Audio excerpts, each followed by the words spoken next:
Hello guys! Ngayon guys, i-share ko sa inyo yung urine bottle ng mga grandpa, mga lolo. Mayroon din sa mga lola, pero iba yun yung para siyang bowl, kaso wala kami nun. Wala si lolang ganun. Ngayon, ito yung urine bottle sa mga lolo guys. Yan, ganyan. Pag na-admit yung alaga natin, ito, meron yan sa ospital, ganun. Pwede mong gamitin, ganun. Para sa lahat yun, ganun.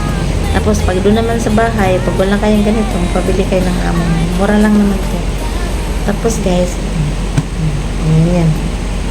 Yan yung butas. Hindi naman diyan basta-basta matatapon.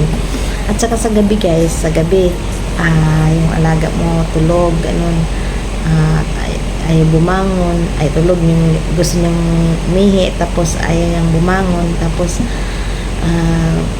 pwede naman i-ganon mo lang siya. Tapos yung alaga mo hindi naman kagalaw, ganun, isto. Kahit iwanan mo yan.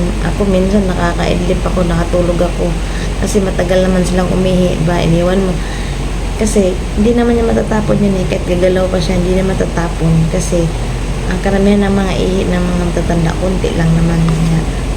Kaya mas yung lalaki alagaan para sa akin na mas gusto ko, kasi katulad ng babae, hindi mo naman pwedeng ilagay mo ng ganito, di ba?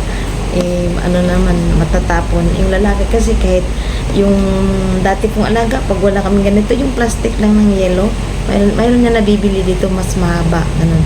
Tapos mayroon silang lakson sa taas, dikit, lang, madali lang, o ka lang pandikit yung guma, ganun, madali lang.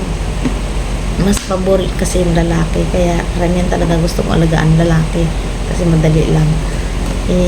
Tapos may mga ganito pa, kahit ilagay mo yung doon, ibukaka mo yung legs niya, iwanan mo to, hindi yan matatapon. Okay guys, ito yung urine bottle sa mga lolo. Okay guys, sana may natutunan. Share ko lang para